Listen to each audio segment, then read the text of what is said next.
Alrighty, Maria, good. And you enjoy that coffee because we got a lot to talk about here on Mea Culpa today. So, Maria, I got to start out by asking you. You've been an advocate, an incredible advocate for marginalized communities. How do you see the current political landscape affecting Latino voters, particularly in light of immigration policies and Trump's resurgence in the polls? That is such a great question, Michael, and it is one of the key messages that the Kamala Harris campaign is focused on communicating to Latino voters. But it's not easy. As you know, Latino voters and voters of color around the country are not monolithic. But one thing is very true, that if Donald Trump becomes president again, those communities are much more vulnerable to the horrific and detrimental policies that will affect their lives and livelihoods as laid out in Project 2025. And he has made no secret about what he would want to do. And so we need to make sure that these communities understand that their futures, their families' futures, their lives and livelihoods are literally at stake in this election cycle. And so what the Harris campaign is doing, I think smartly so, is that she is going and she's communicating to these voters where they are. She is doing all kinds of media, local media, traditional media. And as you know, there's been a lot of hemming and hawing about how she doesn't do enough, but she's going on podcasts. She's done Spanish language radio. She's done Black radio. She's done podcasts where there is young Black men, young Latino men. She's going on Howard Stern. And so I think they're being very smart and they're investing millions, much more than any other campaign has before, in making sure that those messages are on those platforms and that they are meeting those voters where they are, because it's critical that they understand what is at stake.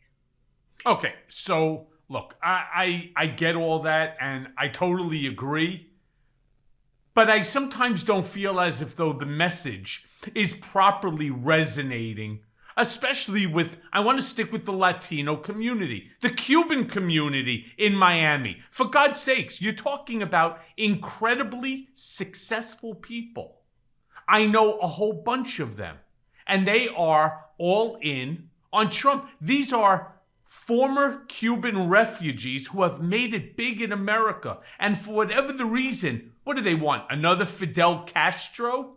But this time in America? What the hell are they thinking? Because you didn't see at the Democratic National Convention in Chicago people holding up placards that says mass deportation now.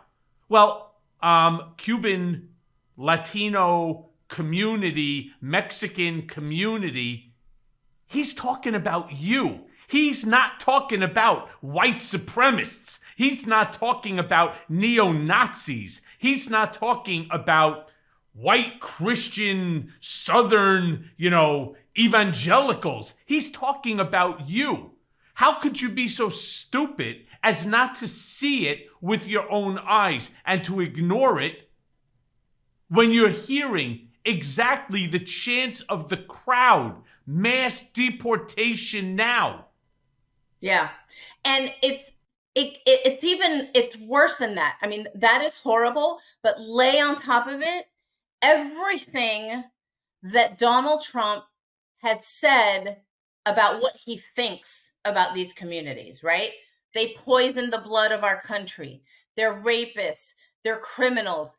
Immigrants are eating cats and dogs in Springfield, right? And the most recent one is that FEMA is diverting billions of dollars to help, in Donald Trump words, illegal immigrants, as opposed to giving that money to Americans who are being hard hit by the hurricanes. We know all of that is just bull crap, right? That none of it is true, but we know that that is Donald Trump's MO. Here's the thing, though, Michael, that I think people need to understand. Two things. The first one is in 2016, as you know well, that kind of rhetoric worked. It worked, right? It worked because it is what gave him the win in the nomination process against all other Republicans. And then in the general election, he was able to use that to his advantage as well. And I believe it was because many people, including some in the Latino community, didn't believe him, didn't believe that he was actually serious about what he talked about. Okay. Now, let's remember in 2016, Hillary Clinton got the vast majority of the Latino vote. She got 71%, right? Fast forward to 2018, Donald Trump has already put in place family separation, where he rips babies from the arms of their mother. People start looking at that and saying, oh my goodness, this guy actually is going to be as bad as we heard him be, or heard him say he was going to be, but we just didn't really believe. We thought it was all bluster, and that once he got in there, he was going to put people around him that would soften him, and it was just all talk. Well, now we know it's not all talk. In 2016, Democrats won the House and the Senate, and a lot of it was because of these draconian policies. In 2020, Donald Trump lost. A lot of it was because of those draconian policies. Suburban women, independents, completely turned on him because of family separation. Then, of course, came the Dobbs decision. Everything was, turned upside down. But this issue of denigrating, villainizing migrants has only worked for him once in 2016. He has continually tried to use that playbook again and again, and it has backfired. And now I do think there's a challenge where people kind of look at Donald Trump's presidency through rose-colored glasses. We know that a lot of the stuff that people now think happened in the Trump presidency is again bull crap, right? But the challenge is for the Kamala Harris campaign to remind people of the chaos, of the crazy, of the inhumanity that Donald Trump wrought on the country that people wholeheartedly rejected. Now, he's actually doing a good job on his own of reminding people of that every day, which is why you're seeing polls, real legitimate polls that are done in the Latino community, Michael. Kamala Harris is gaining, and she is almost at the 2/3, 2-1 that she needs to win. Okay, so I want to remind our listeners that one of the issues that we also should remember, Captain Chaos does this every single day where he throws so much into this.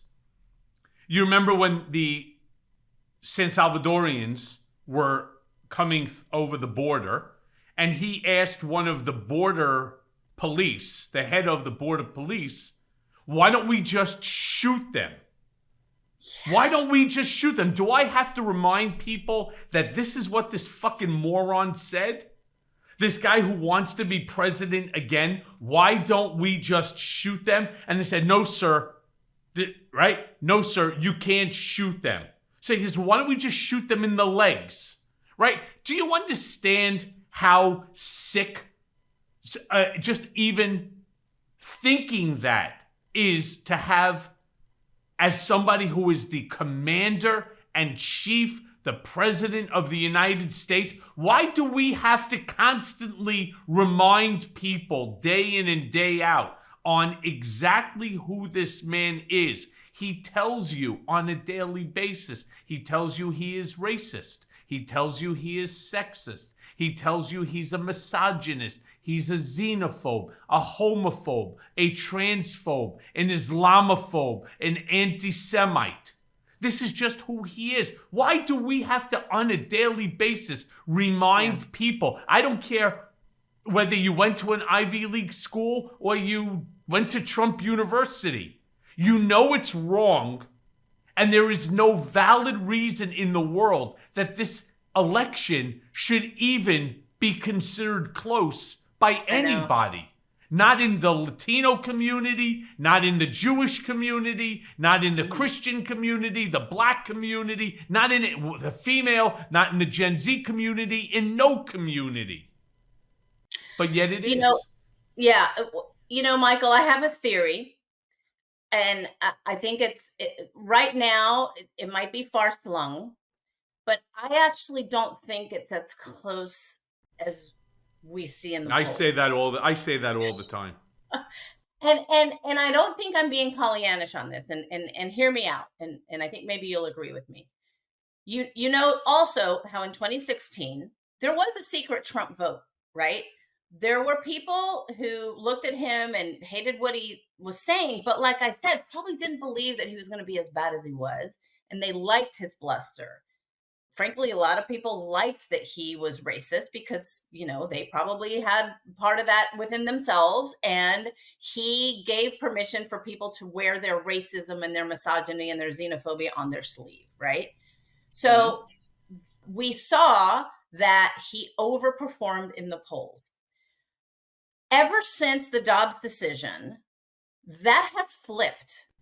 It has been Democrats, the ones that have been overperforming time and again in every single election and special election, and especially the midterms. Right. Do you remember the red wave? Oh, Yep. wait, no, it didn't happen. Right. It was more like a drizzle. Exactly. And I remember being on panels a week before the election, and was saying what I'm saying to you. It's not going to be a bad night for Democrats. And people would look at me like I was crazy. And then that night I got so many texts. Oh my God, Maria, you were right. Well, because I was looking at and talking to people on the ground, not just looking at the polls, because the polls are now being flooded by Republican biased polls that are doing it on purpose. They're flooding the zone to make it look like Trump is stronger than he is. And I was looking at, along with a couple of other people, Simon Rosenberg, Tom Bonnier, and some others who were doing on the ground work, looking at the early vote data, looking at the Democratic registration, and all of those numbers were off the charts. And guess what? All of those numbers this time around are off the charts. And what I attribute that to is two things. The first one is exactly what we've just been talking about. This whole feeling about how chaotic he is, how crazy he is. Frankly, I think how his dementia has worsened even since a year ago. Every time he opens up his mouth, I think is a gift for us, because it underscores for people how chaotic he will be, how dangerous he will be, in his own words. We have to continue to repeat it, to your point, Michael, but he is doing it himself, and we just need to parrot his words. His lies about the hurricane relief are literally putting people's lives in danger. And his attacks on all of our communities, especially the Latino community, is something that the Harris campaign is going to be underscoring every single day of the campaign. And the fact that his Project 2025 has as one of its foundational policies mass deportation and ripping families apart. And that's something that we're going to continue to remind people. And so I believe that there's this undercurrent of people who understand, and I think Kamala Harris has been very smart in her message about turning the page, that people have had it. They're just sick of it. They're just sick of this crazy ass man who is wholly unfit to be president of the United States, especially as dude. He's wholly unfit to be a dog catcher. I mean, let's be for real. And I say the same thing that you do. I have a little bit of a different twist on it, and feel free to use it going forward. Okay. I believe that the media is complicit in the promotion of the fake polls. And the reason that they do it is they want to keep you glued to the television, because they're paying an enormous amount of people in order to keep the news cycle going 24/7. Not only is that, but on top of that, they want to keep the income coming in from the advertisers so that they can give their shareholders, right, dividends. I don't believe that the 475 people that are being polled, that they don't already know exactly what they're going to say. So they manipulate the poll the way that they want. If you have, for example, 475 people, and you already know that 225 of them are Republican and 250 of them are Democrat, and you know that they voted Republican versus Democrat, the same for the last 20 years. You already know how the outcome is going to be. It's going to be Kamala Harris 49 to Trump 45. So it's within the 4-5 point margin of error, and they can go on and keep pushing it. But since we're talking about polls, I do want to ask you this question. So we'll both acknowledge, and I hope my listeners do as well, that Kamala Harris is leading in all of the national polls. What do you think has been the key to her surge in popularity? Remember, she wasn't the most popular vice president out there. Not that any vice president ever is. But more importantly, how can she sustain this momentum in the final month ahead? Great questions, Michael. I think that her surge is due to how dynamic she was from the moment that the switch happened. And I think two things were at play. The first one is, as you know, there were a lot of people within the party that didn't want Joe Biden to continue, but there were a lot of people within the party that did, that were loyal to him, that believed that he had been a great president, and that didn't like the manner in which they were hearing Democratic elites were trying to push him out. I think Kamala was deft and incredibly smart in how she handled that transition. She was, and I believe it was completely authentic. I don't think there was really political calculation here. She was 100% behind Joe Biden up until the moment that he asked her to step in. And so nobody saw this as a political calculation on her behalf, right? And then after it happened, she did not miss a beat in putting together a campaign, in putting together a structure and an apparatus, and in raising money, and in getting out there, and in writing her messages, and in doing the speeches. And everyone, I mean, that is not easy to do. She turned on a dime, literally, from one day to the next, and started talking about how she is the future. We're turning the page. We need everybody on board. She's going to be the president for every American. She's going to do things that are going to continue the great work of the Biden-Harris administration. But she understands this was critical. She understands that people were still hurting, and and that she wants to do more to bring down costs, to help with housing, to help with health. I mean, all of the things that we heard Biden wasn't being specific enough, she became specific on those things without ever dissing Joe Biden, which a lot of people are like, oh, she needs to really distance herself from him. And I think that would have been bad in terms of keeping the Democratic coalition together, right? So I think that has really helped with her surge. The other thing that helped with her surge is just the fact that she was there, that she was different, that she's historic, a Black woman of Asian descent, daughter of immigrants. She spoke to so many of the... Wait. Did you just say that she's a Black woman? Well, I wasn't aware of that. I know you. Quite frankly, she identifies. Quite frankly, I didn't know that she was Black. You know, I just didn't know. Quite frankly, I just didn't. Bing, bing, bang, bing, bing, boom. No, it's just so what an asshole, huh? Michael, it is so. Can I ask? Can I just jump on that? Can I jump on that for a second? Right? Yes. Can I jump on that for a second? Because Trump's rhetoric is continuously, again, racist, and it's not just racist; it's also stupid. There's so much that he does that you scratch your head and you say, come on now. You know, if this was being done by a fourth grader, you would give them a timeout and you would make them read a book so that they would understand just how racist and stupid it is.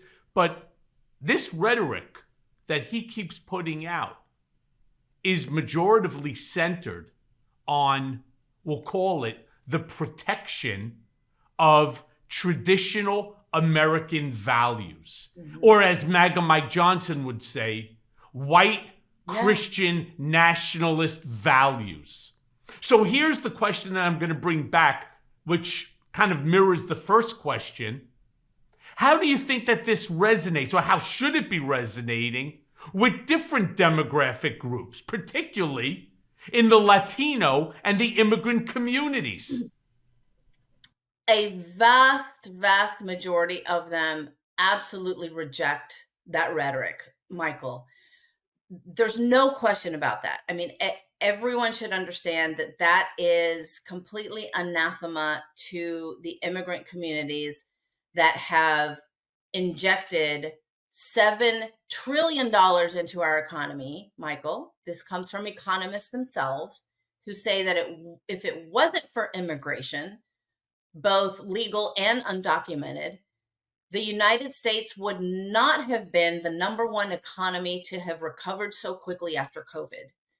It would not be currently the #1 economy with the lowest inflation and with the highest economic growth. So these immigrant communities are here. They are helping us continuing to grow our economies, and Donald Trump is attacking them. And there are some in our own communities, and I still will go to my grave not understanding why, but there are some in the Latino community for whom that message, Donald Trump's message, does resonate. But by no means, and I know that the media tries to hype this more than it should be, by no means is it the majority. And like I said before, Vice President Harris is actually growing her support among Latino voters across the board.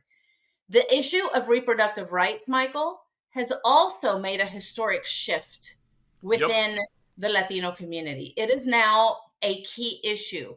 It is now one of the #1 issues for young Latinas, as it is for young Black women as well. And that also, I think, has really helped the vice president in this surge that you're talking about in terms of her popularity with young women. And it is that issue of reproductive rights. And I think she's been very smart in couching this issue as not just a woman's issue, it's an American issue. American families, American men should be concerned about it. She's bringing them into the fold as well. And she's making this an issue of our rights and freedoms, right? Our privacy, our autonomy in general, and connecting it with the huge threat to those rights and freedoms that Donald Trump is, obviously specifically on this issue, but also writ large, because he tried to overturn and steal a free and fair election. And I think it all connects beautifully. You know what drives me up a wall? We already know that Trump doesn't give a flying fuck about the Constitution. He doesn't give a shit about the rule of law. He doesn't give a shit about anything, or anyone for that matter, other than himself, his own wishes and his own wants. When we talk about Trump, not concerned about a woman's reproductive decision-making rights or violating somebody's constitutional rights, hello, he's done it already. He violated my First Amendment constitutional right. I talk about it simply because right now I have filed a writ of certiorari to the Supreme Court of the United States to hear the case on Trump and Bill Barr and the DOJ and the BOP. Last week we filed our reply papers to government's opposition papers to our writ of certiorari to the Supreme Court. And we are fortunate that Judge Sotomayor has the case right now and trying to make the case. It is possibly the most important case in the last 100 years, because if they did it to me, think about it. You think I'm going to be the last person that Donald Trump and his acolyte, his group of sycophantic acolytes aren't going to violate your First Amendment or your Fourth Amendment or your Eighth Amendment constitutional rights? The fucking guy has already said outright, again, don't take Michael Cohen's word for it. Don't take Maria Cardona's words. Listen to what Trump is telling you and believe it. Stop sane washing what comes out of this guy's mouth. He wants to rewrite the Constitution on day one. He wants to destroy the tripartite system of government. He wants to do away with the legislative branch. He wants to do away with the judiciary. By the way, that includes Supreme Court as well. So Supreme Court justices, I know you're listening. Wake the fuck up. All right? He will do away with you as well and confer all power to the executive branch, which is himself, right? Do they not understand what is at stake here? It is our entire democratic republic. And yet, if there's even one Latino voter, if there's even one Gen Zer, if there's even one female that votes for him, or any male who has any care, concern for a female in his life. Modern diet makes it really difficult to keep things in balance. I mean, extra sugar, it's just found in so many foods. And no matter how hard I try, I'm just not eating as much fiber as I want to. While getting enough fiber is a challenge in itself. By drinking sugar to fiber every day, your microbiome gets more of what it needs and less of what it doesn't, which leads to a more balanced microbiome, and that's the key to a healthy gut. One stick pack of sugar to fiber will help you get a daily dose of fiber from the foods that you've already eaten. So here's what I do. Every day, I simply put a pack of sugar to fiber in my water bottle. I mean, you can't even tell that it's in there. And I love knowing that I'm supporting my gut health with this routine. Sugar to fiber, it's the newest product from ZBiotics. They also have, get a load of this, they also have a pre-alcohol probiotic that's available to purchase to help with rough mornings after drinking. So go right now to zbiotics.com/Mea Culpa and use code Mea Culpa at checkout for 15% off any ZBiotics probiotic. ZBiotics has a 100% money-back guarantee. So if you're not satisfied for any reason, they'll refund your money. No questions asked. And thank you, ZBiotics, for sponsoring this episode. And it could be his mom, a sister, a wife, a daughter, a cousin, an aunt, whoever it might be.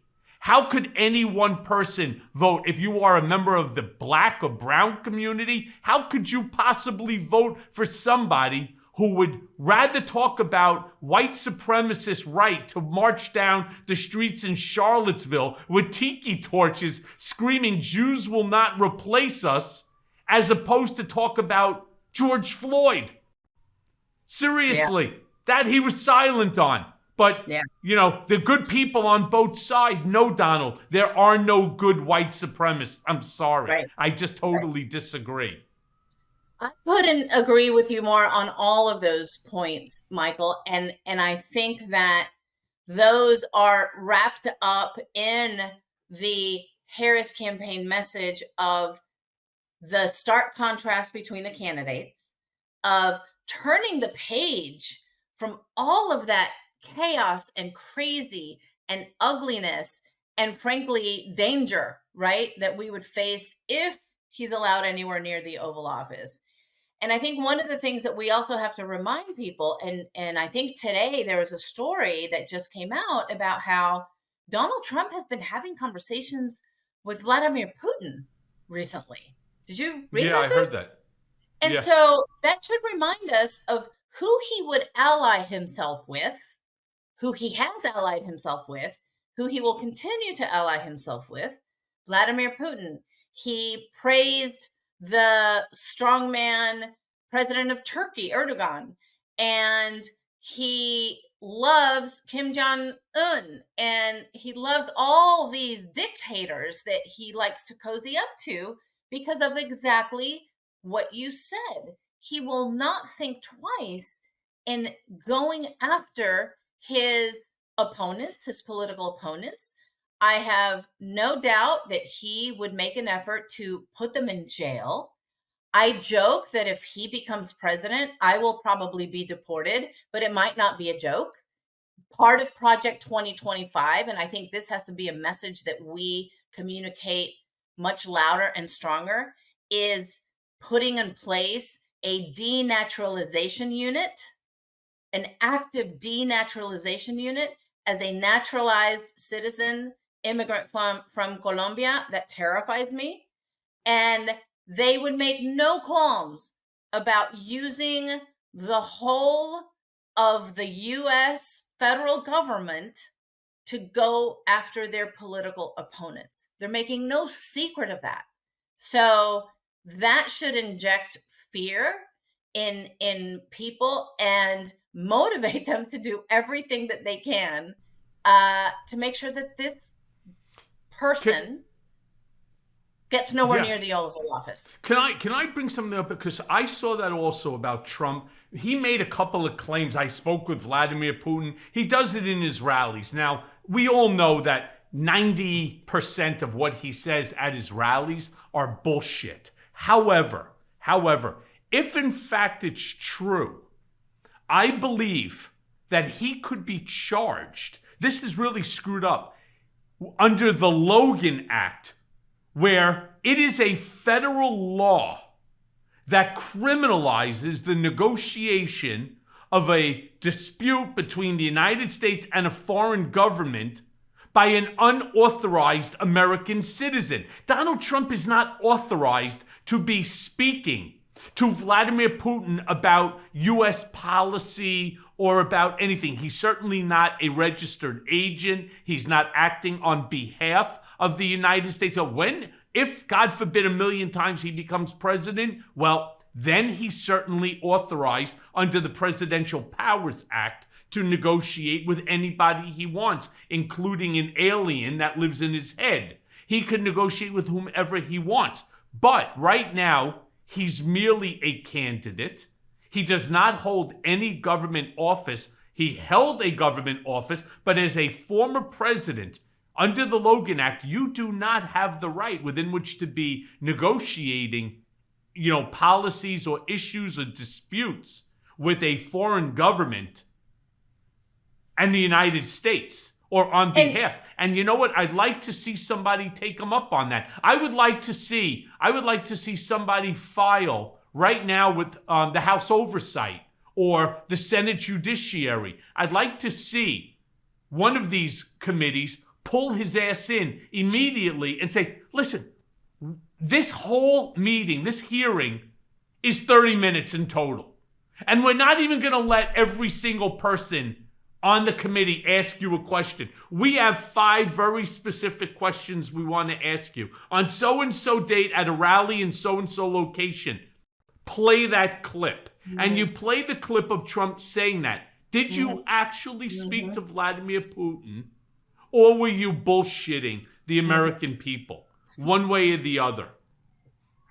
Yeah, and I would love to see that, Michael, because another thing that really brings to the forefront is he wouldn't just, well, he would be breaking the law, obviously, but it sounds treasonous to me as we are trying to help Ukraine, right? One of our greatest democratic allies fight for their life because of Putin's illegal attacks and war against them. And one of the things that I have always said is that we can guarantee, if God forbid, Donald Trump gets into the Oval Office again, that he will offer Ukraine on a silver platter to Vladimir Putin.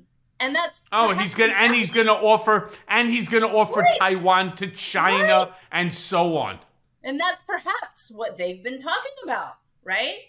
Saying, hey, Vladdy, help me win again like you did in 2016, and I will give you whatever you want. Can I tell you specifically, there's another, the code is 18 USC 953. And it's entitled Private Correspondence with Foreign Governments. I just want to give you an idea what this rule states. Any citizen of the United States, and let's just make it crystal clear that Donald Trump is nothing other right now than a citizen of the United States, wherever he may be. So it doesn't matter if he's in Mar-a-Lago or he happens to be in Russia or he happens to be in, in Turkey. It makes no difference. Who, without authority of the United States, and rest assured, this administration has not given him that authority, directly or indirectly commences or carries on any correspondence or intercourse, and not that kind of intercourse, right? Like the kind that he had, the shitty one with Stormy Daniels, with any foreign government or any officer or agent thereof, with the intent to influence the measures or conduct of any foreign government or any officer or agent thereof in relation to any disputes or controversies with the United States, right? Will be imprisoned for not more than 3 years or both. They are held accountable. And that's what we have as far as I'm concerned here. But, you brought up something that I found very, very interesting. Your usage of the word, the stark contrast between the policies, the methodologies, the platforms of Kamala Harris and Donald Trump. And we recently saw that on full display, not at the ass whooping by Kamala Harris of Trump at the presidential debate, but also at the recent vice presidential debate between Tim Walz and Shady Vance, all right? Which to me, and I'm going to use your words, right? So I call them Shady Vance and Von Schitzenpants, all right? And who do you think it's Donald Von Schitzenpants, all right? It shows the stark contrast, the differences in the policies on everything between the two, from abortion rights to climate change. What do you think, Maria, is the most significant takeaway for voters, especially for women? And throw Latino women in on that account as well. I think that the most significant difference for voters is this issue of somebody who will wake up every day, Kamala Harris, to fight for our rights and freedoms, to fight for our economic prosperity, versus somebody who will wake up every day only fighting for himself and fighting to keep himself out of jail, Michael. Because that's the only reason why he ran for president. That's the only reason why he is fighting for this tooth and nail, because he doesn't want to go to prison. He doesn't care about the American people. He doesn't care about any of his MAGA supporters. He doesn't care about the people who are being thrashed right now, first by Hurricane Helene and now by Category 5 Hurricane Milton. He doesn't care about voters who are still hurting with high grocery prices and gas prices, which, by the way, both of those are going down. He doesn't care about voters who might not be able to afford to pay their rent or their mortgage and to pay for prescription drugs. He doesn't give a crap about anybody but himself. You know this better than anyone. And I talk about it all the time. So let me ask you this, because one of the things that they're also, and it's a lie, but this whole thing about voter suppression. I mean, this is a real serious issue right now in this country. The way that the Republicans are trying to create this voter suppression effort across the entire country, particularly targeting communities of color. All right? How do you think that the Harris campaign can effectively combat this while at the same time simultaneously energizing their base? I think the way that she does it, and frankly, they've been doing it from the moment she became the nominee, is to encourage everyone to make a plan to vote, to register to vote as early as they can, and then at the moment that early vote starts, to go out and vote and get their friends and family to vote, and then make calls, knock on doors, donate whatever they can to the campaign, making sure that they leave nothing on the table and leave nothing to chance. And we're already seeing some of that a lot of that voter suppression today. Well, actually, it was yesterday. DeSantis said that there were some pleas from some civil rights groups in Florida for him to expand or to extend the date of the deadline for voter registration, which was yesterday, because of Hurricane Helene and now because of Hurricane Milton. And he was like, no, we're not going to do that. You know, if people want to register to vote today is the day, and that's it. Because they know, Michael, that the more they can keep people from voting, the better chance they have to win, which means the opposite is true, which is the more people go out and vote, the more that the margin of victory for the Kamala Harris, Tim Walz campaign will be. You know, and what they are also drives desperate to keep that from happening. Yes. And what also, I'll tell you what drives me crazy when I hear a bunch of bullshit from, people who I happen to know. It was parroted by this one guy. He's a Republican. He was on CNN. And I hate the fact that CNN even gives them a platform to spew this horse shit. But they keep talking about right now that Joe Biden and Kamala Harris, they just parrot Trump's words, are responsible for the global instability that's going on right now around the world. They talk about the ongoing wars in Ukraine. They talk about the ongoing war in Israel, right? National security, they say, is a huge concern that each and every one of you needs to be concerned about. So how do you think that Kamala and the whole Democratic Party need to make some shifts and position themselves as the best option to manage global instability? Again, you're fighting this fake notion that while Trump was president, all right, that there were no wars going on between Russia and Ukraine. There was no attack on Israel by Hamas or by Iran to Israel. You didn't see this ongoing tumult in the world. How do you combat that sort of fake narrative, which has an underpinning of truth to it? So I think the best way for them to do it is to talk about how it's actually, Joe Biden, but now Kamala Harris, because she's been vice president for almost 4 years, she has the relationships around the world that will keep our alliances, our Western alliances, our democratic-leaning alliances alive and well and expanding. Talk about how under Trump, NATO was almost decimated, and he will do that again if he is allowed, anywhere near the Oval Office again. I think this whole issue of the idea of a Western democracy will be dead if Donald Trump takes office. And so that is one of the big themes that I think the Kamala Harris campaign, when they get the opportunity to talk about it, they do. Because he will ally himself, as we have talked about, with all of these dictator, strongmen, autocrats, which we know he wants to become. You know what else, Michael?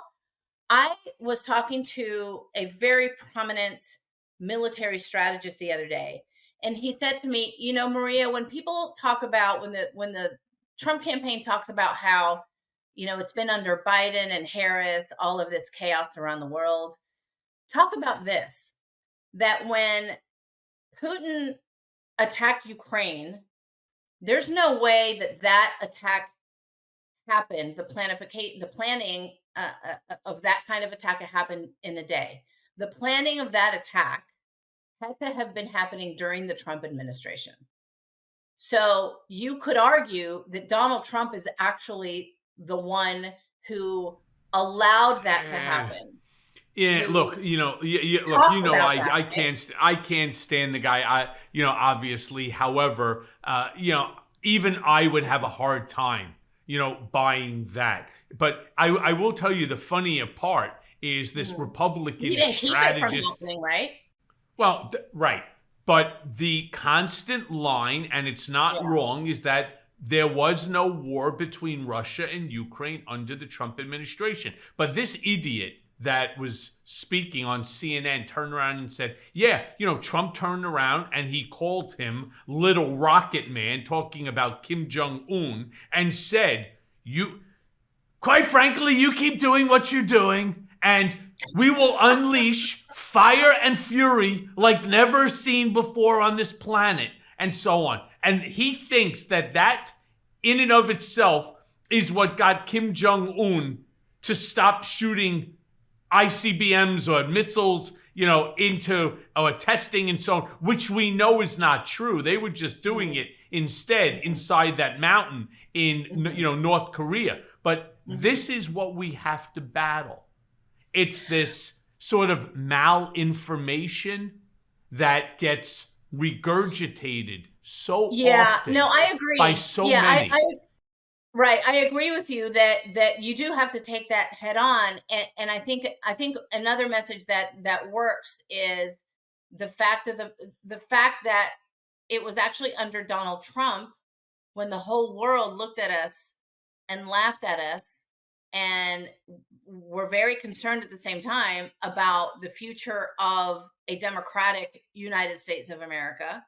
And then that continues to be the case, as many leaders around the world have expressed their concern about what would happen to our democratic alliances around the world, to this whole idea of a Western democracy. What would happen to that structure, if you will, if Donald Trump wins? Because he's a threat, not just to the future of our rights and freedoms and our democracy here at home, but he's a threat to that for all the reasons we just talked about, for the future of democracy around the world. And that should really worry every single American who loves their freedom and loves their democracy and wants to continue to be the ones who make decisions for themselves and their families. Yeah. Period. I totally agree with you. Another thing, going back to the Latino vote, which I just don't understand. Let's just take the Latino vote in swing states. Swing states like Florida or Arizona, where there's a big Latino, voting bloc there. And Trump still has strong support in both of those, as example, two states. What I don't understand, I really don't understand this.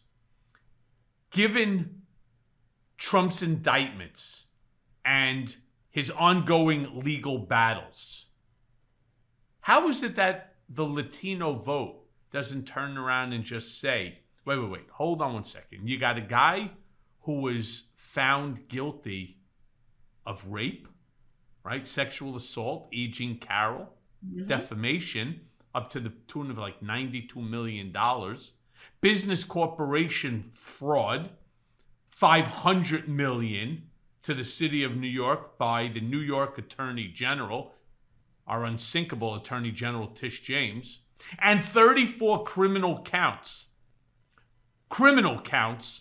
pursuant to the Manhattan District Attorney case. What more needs to be at? There's 3 more outstanding indictments. In fact, it's really 4. If you take a look at that superseding indictment as well, if you don't pair the two together, what more does the Latino vote, in going back to Florida and Arizona as the examples, what more do these voters need in order to say, you know what, I have to fucking wash my hands of this guy, all right? It's just there comes a point in time that enough is enough. Yeah. I cannot vote for this man. What is the answer? So I think a couple things. In Florida, we have to remember, and you mentioned this at the beginning, a lot of the Latino vote is still the older, very conservative Cuban vote, though that's changing. We saw Obama win the young Cuban vote in 2012. and young Cubans are much more open to the whole, democratic argument, rights and freedoms, and all of that. But Florida has always been a challenge because within the Latino vote because of the Cuban vote. And in general, Michael, this is something that I have always told my party. We should not look at the Latino vote as a base vote because there are so many new voters every single cycle. Today, there are 6 million new Latino voters than there were even from 2020, which gives us both a huge opportunity, but it's also a challenge because we have to not just mobilize, we have to persuade before we mobilize, right? So that is something that I have always told my party, and we will always see, no matter what, around a third of the Latino vote will always vote Republican. That has always been the case since Ronald Reagan, since George Bush. Why? Because they are not inherently, automatically Democrats. A lot of them. I understand that. Look, wait. Hold on. Democrat, Republican, Independent, it's merely just a noun, right? To identify your party affiliation. Agreed. When I say that I don't understand the Latino vote in these swing states, the ones that are supporting somebody like Donald Trump, they know exactly who he is, right? Yes. I mean, they know him to be, but they know him to be against their own self-interest. Why would anybody vote against their own self? See, I understand guys like John Paulson. I understand him. I understand guys like Howard Lutnick or Steve Witkoff. I get it. I get it. They want to be American oligarchs. Today's episode is brought to you by Ollie. Clean, fresh nutrition your dog needs in 5 flavors that they'll absolutely flip over. You don't have to be a veterinary nutritionist to know that feeding your dog real, whole foods with minimal processing is one of the best choices that you can make for their health. A perfectly portioned, whole fresh food diet has been proven to extend your pup's life by 2.5 years. And who doesn't want more time with their best friend? With absolutely no harmful fillers, no preservatives, Ollie is made in U.S. kitchens with ingredients carefully sourced from trusted growers and producers around the world. You see, because the time between Ollie's gentle cooking and your dog's chowing down is minimal, they don't need preservatives to extend shelf life. With 5 protein first recipes like fresh beef with sweet potatoes, fresh turkey with blueberries, or fresh lamb with cranberries, you might start thinking, damn, my dog eats better than I do. And that's probably true when it comes to Ollie. So I want to be clear about something. I actually don't have a pet. I don't have a dog, but I do have a neighbor who has the absolute cutest cavapoo that goes crazy for me whenever she sees me. And by the way, her name is Luna. So here's what you need to do. First thing that you do is you fill out Ollie's 30-second quiz, and they'll create a customized meal plan based on your pup's weight, the activity level, and other health information. Ollie crunches the numbers, and then they recommend the right recipe and the daily portions for your precious pup based on hundreds of thousands of real dog results. Now, for the first-time users, Ollie will send out your pup's first box with 2 weeks. That's 2 weeks worth of meals and a guide on how to gradually switch them over to their new diet.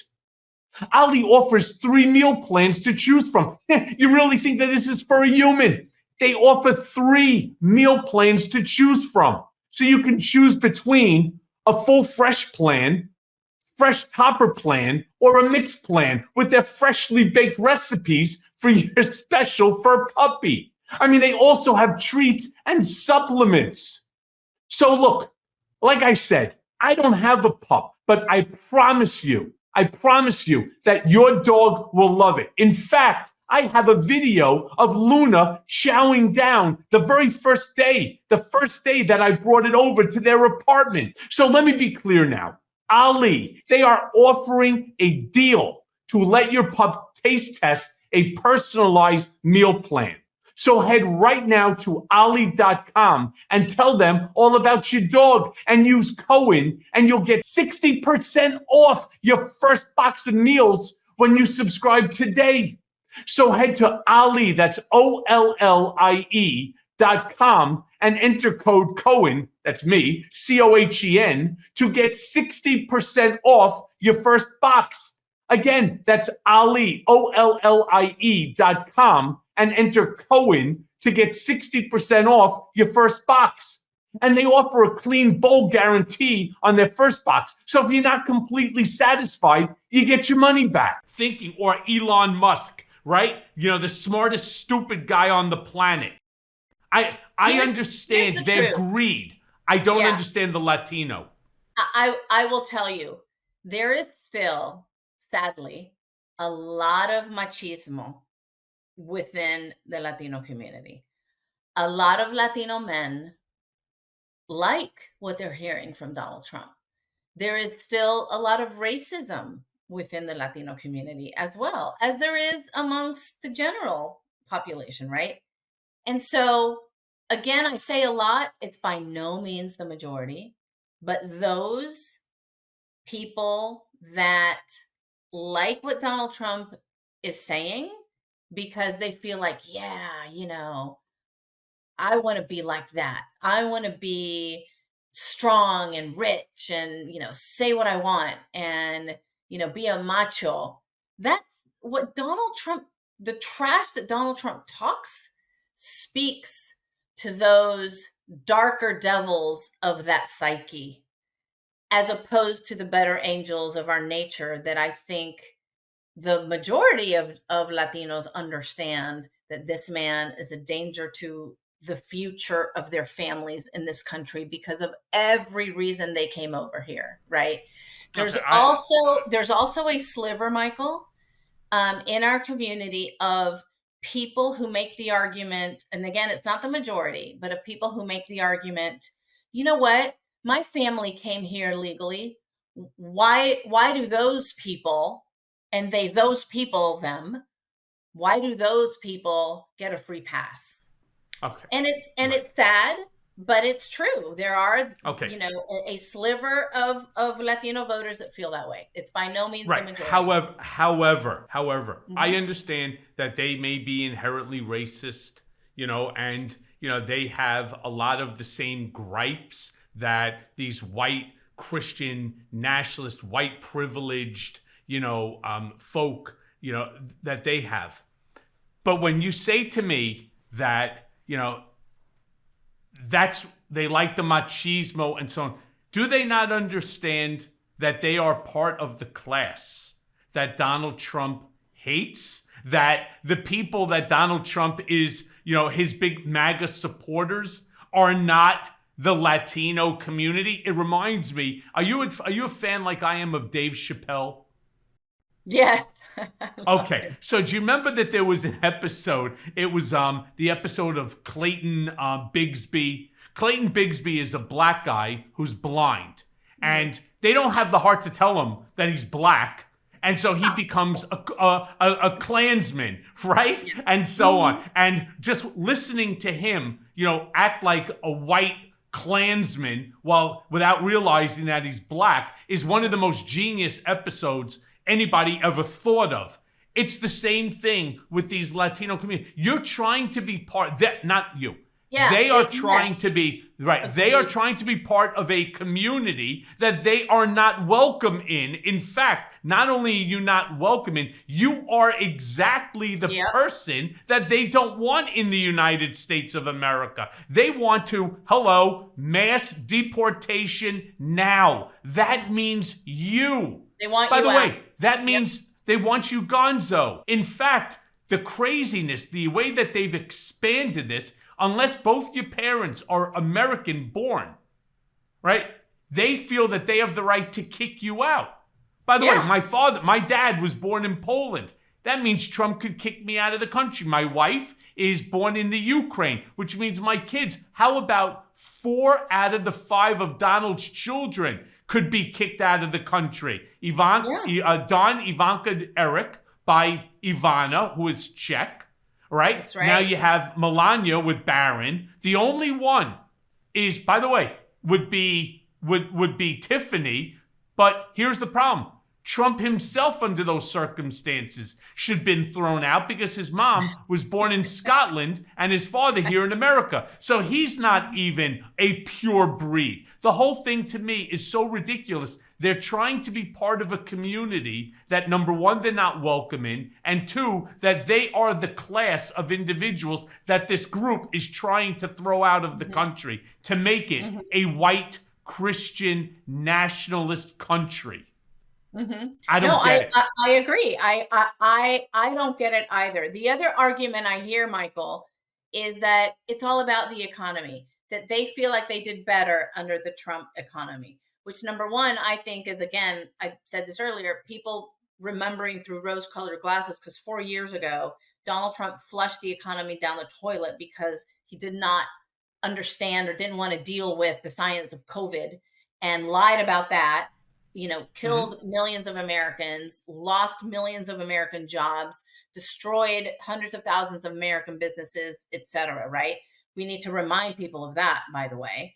But I do think it's smart of the Kamala Harris campaign to focus a lot of what she's talking about on the economy, on helping small businesses, that $50,000 grant, on helping people own a home by giving them $25,000. Owning a home is a big part of the definition among the Latino community of the American dream.